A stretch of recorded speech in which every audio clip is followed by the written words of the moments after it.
మళ్ళా పవన్ కళ్యాణ్ గారికి పాపం తెలియదు, ఏ స్క్రిప్ట్ ఇస్తే ఆ స్క్రిప్ట్ రాసేస్తాడు, ఆవేశంలో మళ్ళీ 10 రోజులు కనపడకుండా పోతాడు. ఇది వచ్చిన ప్రాబ్లం. కంటిన్యూస్గా మాట్లాడు, చెప్పు. వాళ్ళు ఇచ్చిన స్క్రిప్ట్ కాదు, నీ సొంత బుర్ర కూడా ఉపయోగించమని రిక్వెస్ట్ చేస్తున్నా. ఎందుకంటే నువ్వు గెలిచావు, 21 గెలిచావు. నీ మీద కొంతమంది ఆశ పెట్టుకున్నారు మళ్ళీ ముఖ్యమంత్రి అవుతావేమోనని. చూద్దాం దాని సంగతి కూడా. కొద్దిగా సొంత బుర్ర వాడేటటువంటి కార్యక్రమం చేయమని మనం చేస్తున్నాం. నేను అడుగుతా ఉన్నా, ఇవాళ చంద్రబాబు నాయుడు గారు అధికారంలోకి వచ్చిన తర్వాత ఎంత దుర్మార్గం అంటే, ఏదో కేసు, బొంబాయి మహిళ కేసు అంట, ఒక ఫాల్స్ కేసు పట్టుకొచ్చారు. మొన్న జగన్మోహన్ రెడ్డి గారు కూడా చెప్పారు, ఆమె పేరు ఏదో ఉంది, పేరు చూడటం బాగోదు, మహిళ హ్యాబిచువల్ అఫెండర్, ఆమె మీద అనేక కేసులు ఉన్నాయి. ఆమెను తీసుకొచ్చారు, కంప్లైంట్ రాయించారు, 3 ఐపీఎస్ ఆఫీసర్ని సస్పెండ్ చేశారు అన్యాయంగా. డీజీ ర్యాంక్ అయినా సస్పెండ్ చేశారు. సరే, వాళ్ళ పేర్లు చెబితే వాళ్ళు బాధపడతారు, ఎందుకు వచ్చినప్పుడు వాళ్ళని సస్పెండ్ చేశారు. 3 ఐపీఎస్ ఆఫీసర్లు.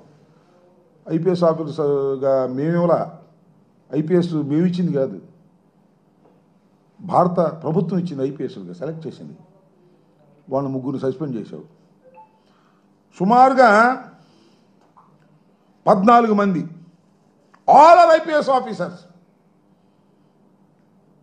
వాళ్ళకి పోస్టింగ్లు లేవు.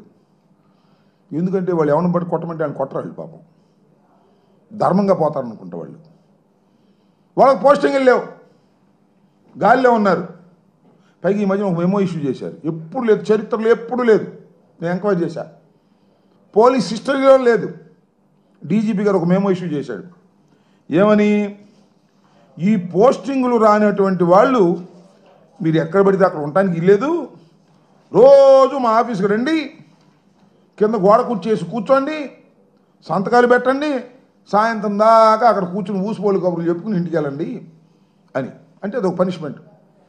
ఈ గదిలోకి రావాలి, పొద్దున్న 10ంటికి ఇక్కడే కూర్చోవాలి, మళ్ళీ సాయంత్రం 5 గంటలకు వెళ్ళాలి అని ఒక మెమో ఇచ్చారు. ఎప్పుడు లేదు, నాకేం అభ్యంతరం లేదు, వాళ్ళకే అభ్యంతరం లేదు. కానీ ఎప్పుడు లేనిది ఎందుకు పెట్టారు? హెరాస్మెంట్. ఎవరి ఇళ్ళు? వైసీపీలో కీలకమైన పదవుల్లో చేశారనేటువంటి ఒక కక్ష, వాళ్ళు చెప్పినట్టు చేయరనేటువంటి ఒక భావన, వాళ్ళ మీద మీరు యాక్షన్. ఇన్ని చెప్తున్న మీరు పవన్ కళ్యాణ్ గారు కొద్దిగా చంద్రబాబు స్క్రిప్ట్ అక్కడ పెట్టి సొంత బుర్ర ఆలోచన చేసి దాని ప్రకారం మీరు చేసేటటువంటి ప్రయత్నం చేయాలి. మళ్ళా మళ్ళా మళ్ళా మళ్ళా మళ్ళా మళ్ళా చెప్తున్నాం, ఎవరైతే ఇల్లీగల్గా యాక్ట్ చేస్తారో, whoever may be, retired అయినా సరే, సప్త సముద్రాల అవతల ఉన్నా సరే,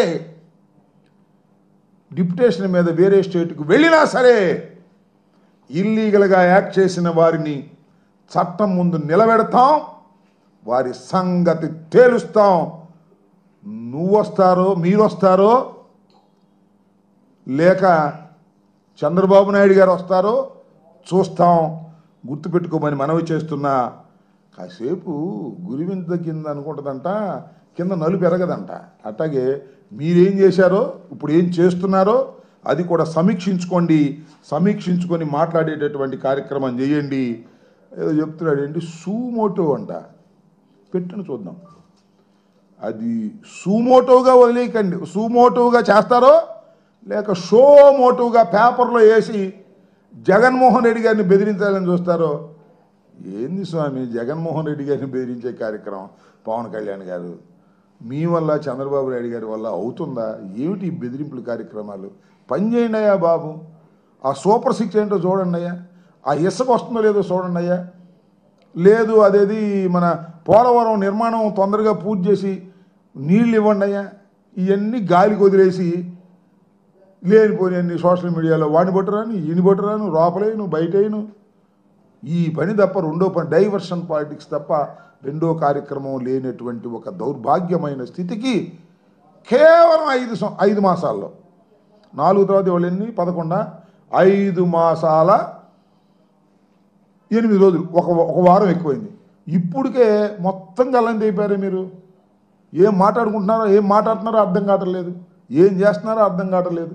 ఇంత దౌర్భాగ్యమైన స్థితికి నెట్టబడిన మీరు మా మీద ఏదో సూమోటులు పెట్టి బెదిరించాలని ప్రయత్నం చేస్తే బెదిరే బాపత్తు కాదనే విషయాన్ని తెలుసుకోండి.